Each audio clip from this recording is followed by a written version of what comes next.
Welcome to day 3 by 15 of learning MEG1. Today we will be dealing with Andrew Marvell's two poems, The Garden and To His Coy Mistress. Andrew Marvell is a metaphysical poet and his poetry is characterized by its wit, intellectual depth and mastery of form.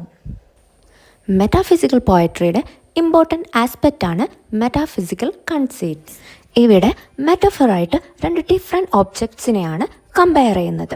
Four example, John Donne എഴുതിയിട്ടുള്ള a valediction forbidding mourning എന്ന പോയമിൽ he compares the souls of lovers to two legs of compass.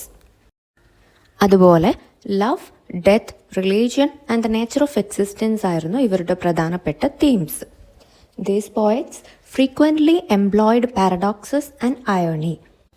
And also, metaphysical poems often adopt a conversational style which connects the reader and poet.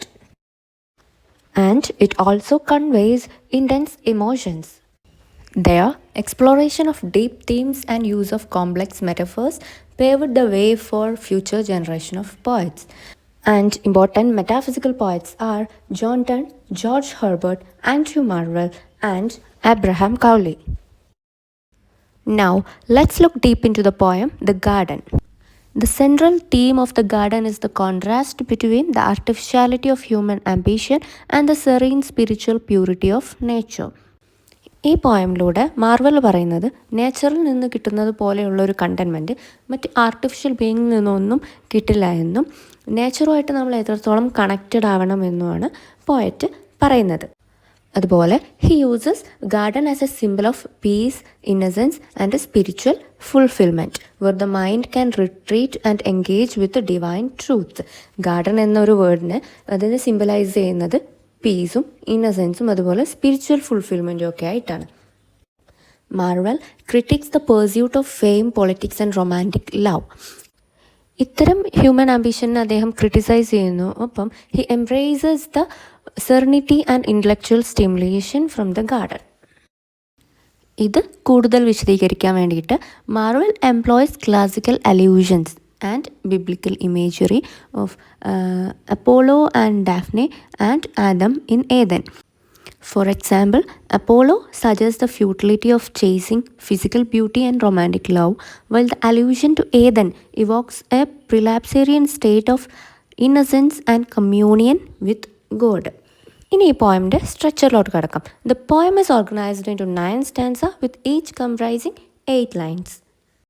ഇനി major themes എന്തൊക്കെയാണെന്ന് നോക്കാം. Retreat from the world, superiority of nature, solitude, the nature of time and eternity, sensual and intellectual pleasure. Retreat from the world in the sense to escape the pressures of the society.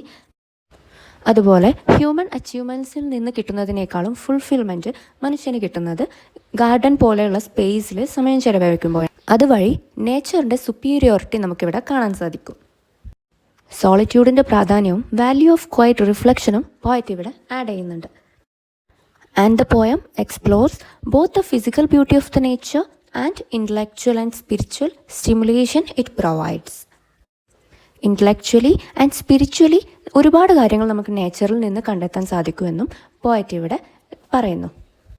The speaker envisions a green thought in a green shade. ഈ വരി symbolise ചെയ്യുന്നത് നേച്ചറും human മൈൻഡും തമ്മിലുള്ള spiritual ഹാർമണിയാണ്. Pre Eve state of Eden പറയുന്നുണ്ട്, which alludes to the contentment of solitude, free from the complexities in the human relationships. Human റിലേഷൻഷിപ്പിൻ്റെ complexities മനസ്സിലാക്കിയിട്ടുള്ള poet സോളിറ്റ്യൂഡിൻ്റെ പീസ്ഫുൾ നേച്ചറിനെ കുറിച്ചാണ് പറയുന്നത്. The poem concludes with an image of a skillful gardener crafting a sundial from flowers and herbs, symbolizing a harmonious relationship with time and nature. Balanced ആയിട്ടുള്ള ഒരു ലൈഫിനെയാണ് ഇതുവഴി poet suggest ചെയ്യുന്നത്. Now, let's look into the poem To His Coy Mistress. കാർപ്പേഡിയം തീമിൽ വരുന്ന ഈ ഒരു പോം speaker തൻ്റെ ലവറിനോട് പറയുന്ന ഒരു മോണോലോഗാണ്. സമയത്തിന് പരിധിയില്ലാത്തൊരു ലോകത്തെക്കുറിച്ച് പറഞ്ഞുകൊണ്ടാണ് പോയറ്റ് ഇവിടെ തുടങ്ങുന്നത്. എന്നിട്ട് തൻ്റെ പ്രിയതമയുടെ ബ്യൂട്ടി വർണ്ണിക്കാൻ വേണ്ടിയിട്ട് ഒരുപാട് സെഞ്ച്വറീസ് താൻ ചിലവഴിക്കും എന്നും പോയറ്റ് പറയുന്നുണ്ട്. പിന്നെ പോയറ്റ് റിയാലിറ്റിയിലേക്ക് ഷിഫ്റ്റ് ചെയ്യുന്നു. ഇവിടെ ടൈം ഫൈനൈറ്റാണ്, ബ്യൂട്ടി അതുപോലെ യൂത്ത് അല്പായുസുള്ള അല്പനേരത്തേക്കുള്ള ഒന്ന് മാത്രമാണ്. സ്നേഹബന്ധം മാറ്റിവെക്കുന്നതിലൂടെ അൾട്ടിമേറ്റ്ലി ഡെത്തിലേക്കാണ് ലീഡ് ചെയ്യുന്നതെന്നും അവളുടെ വെർജിനിറ്റി അവസാനം would be tried by worms in the grave എന്ന് ഭയാനകമായിട്ടാണ് ഈ വരി പോയറ്റ് ആവിഷ്കരിച്ചിട്ടുള്ളത്. Marvell emphasizes the importance of living in the present. The speaker suggests that by embracing passion now, they can metaphorically make time run rather than be passive victims of its passage. ഇപ്പോൾ നമുക്കുള്ള present ടൈമിലെ ഓരോ മൊമെൻറ്റും ആസ്വദിച്ച് ജീവിക്കാമെന്നും സമയത്തിൻ്റെ പാസിങ്ങിൽ വെറും വിക്റ്റിമായി നിൽക്കാതെ അതിനെ ഓടിപ്പിക്കാമെന്നും poet ഇവിടെ suggest ചെയ്യുന്നു. അതുപോലെ മറ്റൊരു തീമാണ് death. He vividly describes the physical decay that awaits them with images of worm consuming her beauty. അവൾ ഇത്രയും കാലം കാത്തു സൂക്ഷിച്ച തൻ്റെ ബ്യൂട്ടി ഡെത്തിന് ശേഷം വേംസ് കൺസ്യൂം ചെയ്യുമെന്നും പോയറ്റ് ആഡ് ചെയ്യുന്നു. കൂടാതെ ഫിസിക്കൽ ലവിൻ്റെ പവറും അതുവഴി അച്ചീവ് ചെയ്യാൻ പറ്റുന്ന എ ഡിഫറെൻറ്റ് ഫോം ഓഫ് ഇമ്മോർട്ടാലിറ്റിയും പോയറ്റ് പറയുന്നുണ്ട്. ഇതൊരു persuasive പോയമാണ്.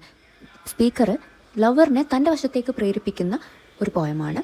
And that uses vivid imagery and logical reasoning to urge the speaker's mistress to embrace love and passion in the present before time and death render such pleasures impossible. സമയവും ഡെത്തും എല്ലാം തടയുന്നതിന് മുന്നേ തൻ്റെ പാഷനും ലവും embrace ചെയ്യാൻ വേണ്ടിയിട്ടാണ് poet മിസ്ട്രസിനോട് പറയുന്നത്.